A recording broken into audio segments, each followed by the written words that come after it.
We've got some breaking news coming out of the White House where President Trump is meeting with the Chinese trade delegation. He spoke to reporters for about 30 minutes. We're going to listen to some of it right now.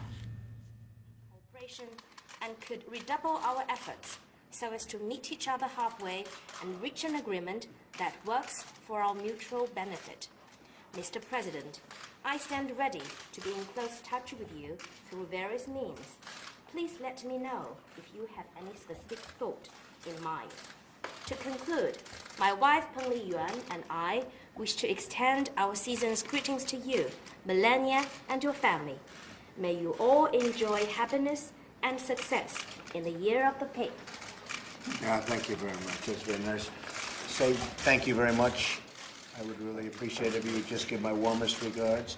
The video he's talking about is a video made by Ivanka and Jared, and it's their children speak fluent Chinese, even though they're very young. They were taught at a very young age Chinese. And when President Xi met Arabella, who's the oldest, he said this was like perfect Chinese from at the time it was 5-year-old, from a 5-year-old girl from Beijing. And I thought that was nice. And they actually made a little video that they sent to President Xi.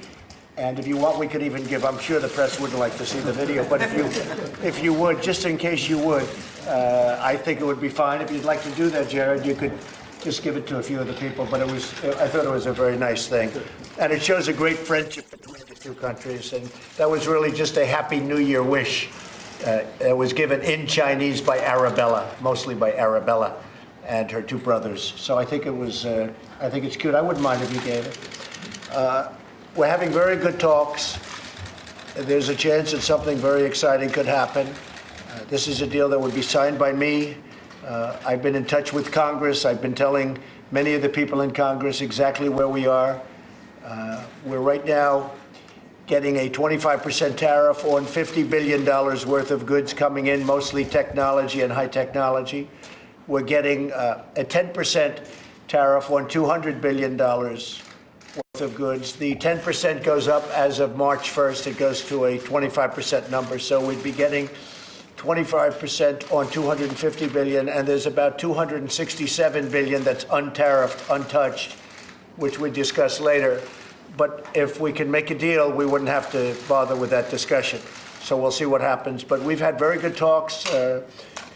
As you know, Mr. Lighthizer has done a great job, but it's only a great job, Bob, if you get it finished, right? Yes, sir. And if it's a deal that's a good deal for both. And Steve, great, but it's only great if you get it done. Wilbur, Sonny doesn't care. He just wants a lot of products being bought from the farmers. Is that right, Sonny? That's what you care about. Sonny's more interested in the farmers than he is any other aspect. But Larry Kudlow, Mr. Ambassador, the longest-serving governor in the history of the country, as you know, and now he's the ambassador to China. But he was the governor of Iowa 24 years, right? 20, well, I would have been, except you appointed me as ambassador. I took you, but you were still the 22 years and 4 months, yeah.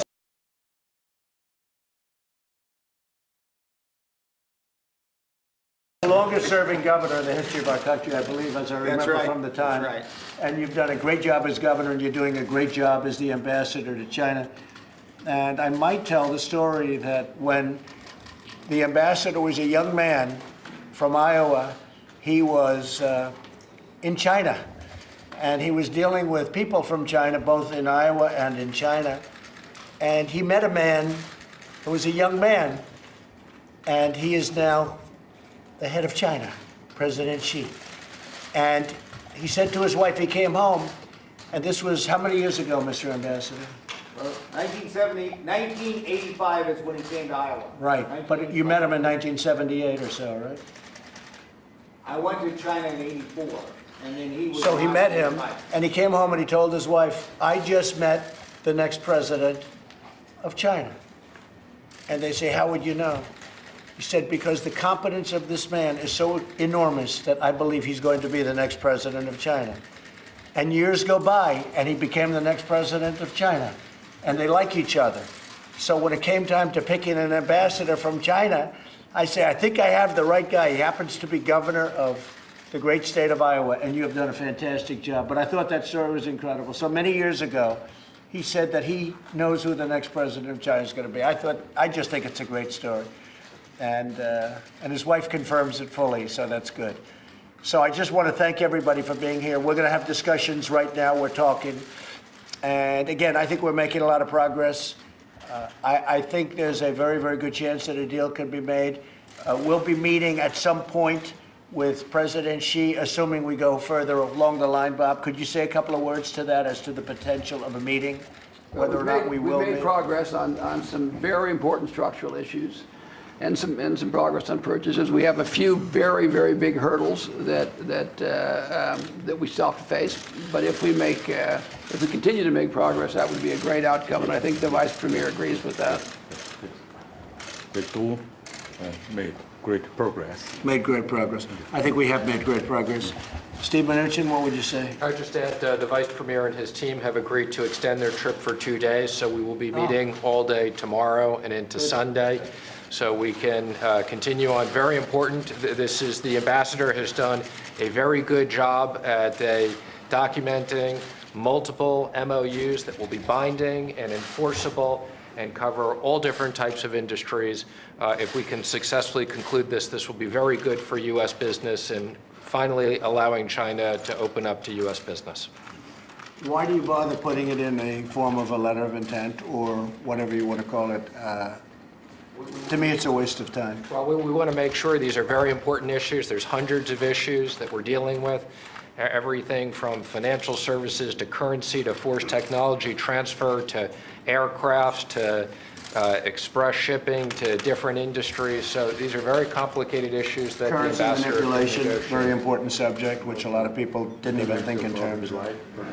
Yes, and that's one of the areas, Mr. President, we've actually concluded and reached an agreement, one of the strongest agreements ever on currency. But we have a lot of work to do over the next 2 Have days. you discussed and reached a final agreement on currency? We have on currency, but we have a lot more work to do over the Stabilize next 2 currency. days. Okay. Wilbur Ross? No, I'm very encouraged by what's going on. I think that the tariff situation is an important one, but this could be a good substitute for it if we can fill in all the blanks. But there's a lot more to be done, as everybody has said. So it's a little early for champagne. No, I agree with that. Secretary, go ahead for the farmers. Surely, I think the work that's being done on both sides is very, very important, and I'm happy to hear the progress, obviously. I think everybody understands, Mr. President, this deal will be consummated if there is a deal by you and President Xi, and we understand that. Obviously, you have some great negotiators on your side, as does the Vice Premier in that regard. There are a lot of details to work through, but ultimately you and President Xi are going to have to really do the deal. I think we're doing very well with regard to farmers and the buying of products from our farmers at a certain point. They've already made a big commitment to do that, but this will be a very, very substantial farm deal. This will be the biggest farm deal ever made, if you think about it. I don't think anything would be close because it's China. So hopefully if we arrive at a deal, they'll be buying lots of every form of farm product. Mr. Ambassador, would you say something if you'd like? Well, I think this is probably a very historic time, and these are the two biggest economies in the world, and if these difficult structural issues can get worked out, I think it will be tremendously beneficial, not only to China and the United States, but to the whole world economy. So I know people have been working very hard. We've had many, many sessions, both in Beijing and here, and I appreciate the hard work and the diligence that's going on. Okay, thank you. Yeah, it's going very well. Peter, would you like to say something? This is a gentleman that loves tariffs, by the way. He's like me. He and I love tariffs. But Peter, go ahead. I agree with you, sir. Tariffs are simple and they're enforceable. Right. Okay. What would you like to say? But it's true. I wish the team luck. Good. They're doing a good job. Larry? I'll just echo, and a good deal that is enforceable. That's so important to the United States and to you. But if you get a good deal and we can reduce these barriers, I think it will be good for growth and prosperity for the U.S. and for China, sir. I think the relationship has been very good. That's what I will say, more than anything else. As to whether we make a deal or not, who knows? But I think we have a good chance. But I think the relationship is outstanding. I think the relationship that we have now with China is better than it's ever been. And that's being, making a big statement. Our relationship, the president's relationship with me, President Xi's relationship with me, I think that it's the strongest it's ever been. One of the things that's so important to me is the fentanyl. And President Xi has agreed to criminalize the sale of fentanyl. Right now, it's not a criminal product because I guess they call it industrial or they call it something, but it's not a criminal product. And China has much tougher laws than we do in this country on drugs. And they don't have a big drug problem in China. They have a thing called the death penalty. And China has much tougher laws than we do, but they've agreed to criminalize the sale of fentanyl, including the sale of fentanyl to the United States.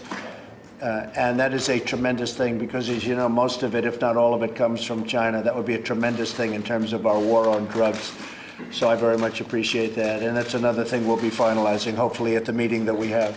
So subject to where they are, we're going to have a meeting now, but subject to where they are, we will be having at least an additional meeting, and then ultimately we'll have a meeting with myself and President Xi to discuss the final terms and things that haven't been agreed to, but I think a lot of those things have been agreed to, but they want he and I to agree to them in a final form.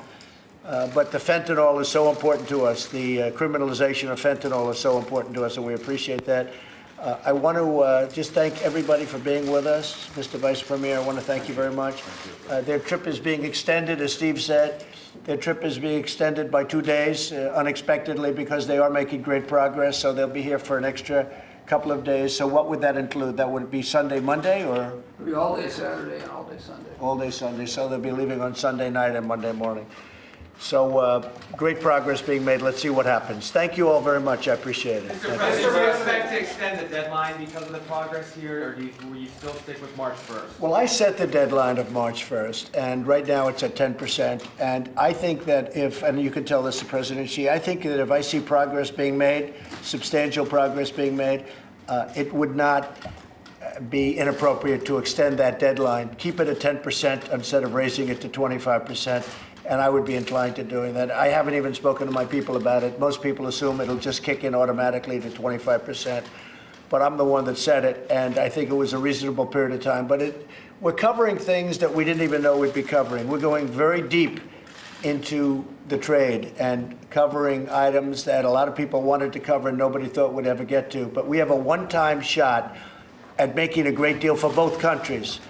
And so we are going to give it. So it depends on where we are. If we're doing well, Jeff, if we're doing very well on the negotiation, I could see extending that. And I don't think it would have to be a long-term extension because I would imagine that if it took, Steve, another month or so or less. John, I think our expectation is to conclude this quickly. And if we get to the point over the next few days of making progress, recommending a meeting for you and President Xi in March. So dependent on how they do over the next few days, I would certainly consider that. Okay? Mr. President, is drawing down U.S. troops a consideration in your?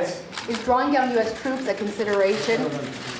Is drawing down U.S. troops a consideration in your upcoming summit with North Korean Kim Jong-un? No, it's not. No, that is not a consideration. That is not one of the things on the table. What is on the table? Oh, you really want me to discuss that now? Everything is on the table. Mr.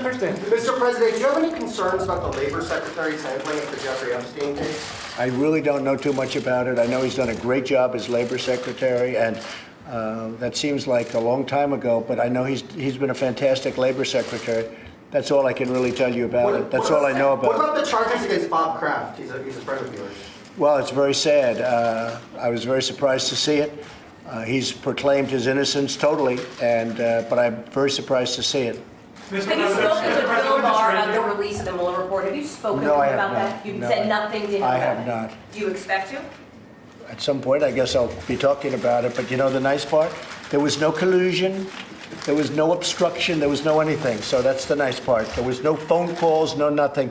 We have I won a race. You know why I won the race? Because I was a better candidate than she was, and had nothing to do with Russia. and everybody knows it's a hoax. It's one of the greatest hoaxes ever perpetrated on this country. So I look forward to seeing the report. If it's an honest report, it will say that. If it's not an honest report, it won't. Yeah, go ahead. Mr. President, you've been at this, and your teams have been at this trade deal for a long time. It seems like it's consider it's probably the biggest deal ever made. It seems like it's getting close to the finish line. At this point, when you boil it all down, do you believe it's more likely that a deal does happen or a deal doesn't happen? Well, I think I can speak for the United States. The question is an interesting one. Is it more likely that a deal happens or doesn't happen? Speaking for the United States, I would say it's probably more likely that a deal does happen. But that doesn't mean it's going to happen. Speaking for China, if you'd like to answer that question, you can. But I would say that it's more likely that a deal will happen. The fact that they're staying, and this is a very high delegation. This is a man who is revered all throughout China as the vice premier. So the fact that they're willing to stay for quite a bit longer period, doubling up the time, that means something. I think there's a good chance that it happens. Go ahead. Would you like to answer that question? Wait. Would you like to answer that question?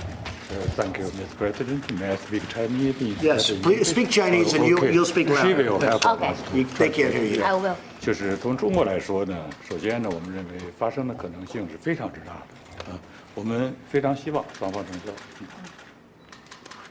So, from China, we believe it is that. You have to speak louder, I'm sorry. From China, we believe that it is very likely that it will happen, and we hope that ultimately we'll have a deal. 中方愿意尽最大的努力。And the Chinese side is ready to make our utmost effort. I think we both feel that way. I think we both feel that there's a very good chance that the deal will happen. Mr. President, on troops in Syria, why are you reversing course? I'm not reversing course. I have done something that nobody else has been able to do. In another short period of time, like hours, you'll be hearing hours and days, you'll be hearing about the caliphate. It's 100% defeated. Nobody's been able to say that. That doesn't mean there aren't some very bad people walking around and strapping on bombs and all of these things, but we've done a job that nobody else has been able to do. I heard Lindsey Graham this morning congratulating me on having defeated the caliphate, and frankly, I'm getting a lot of congratulations. At the same time, we can leave a small force along with others in the force, whether it's NATO troops or whoever it might be, so that it doesn't start up again. And I'm okay. It's a very small, tiny fraction of the people we have. And a lot of people like that idea, and I'm open to ideas. But the 2,500 people that we've had there will be going to different parts of the world. They may be going over to Iraq, where we have a very powerful base. A base that cost billions of dollars to build, frankly, and that we'll be using. But we have had tremendous success in defeating the caliphate. And now everybody's admitting, I did more in the last 3 or 4 weeks than people have done in years. And it's been very successful. But we want to make sure it stays that way. Yes, please. Tech transfers, going back to the trade deal, we've heard that you haven't made a whole lot of progress on the tech transfers. You want to talk about the transfer? Does that still have to be part of the? I'll let Bob answer that. Go ahead, Bob. And the answer is yes. It's one of the structural issues. It has to be done properly, and we've made a lot of progress on it. So whoever told you we weren't just didn't know what they were talking about. Mr. President, why haven't you condemned the North Carolina election fraud? This is a big story. The Republican candidate is calling for a new election. Why have you not condemned that, given you condemned other kinds of fraud? Well, I condemn any election fraud. And when I look at what's happened in California with the votes, when I look at what happened, as you know, there was just a case where they found 1 million fraudulent votes. When I look at what's happened in Texas, excuse me. When I look at what's happened in Texas, when I look at that catastrophe that took place in Florida, where the Republican candidates kept getting less and less and less and less. And fortunately, Rick Scott and Ron ended up winning their election, but it was disgraceful what happened there. So I look at a lot of different places all over the country. I condemn any voter fraud of any kind, whether it's Democrat or Republican. But when you look at some of the things that happened in California in particular, when you look at what's happened in Texas with all of those votes that they recently found were not exactly properly done, I condemn all of it. And that includes North Carolina. If anything, I guess they're going to be doing a final report, but I'd like to see the final report. But any form of election fraud, I condemn.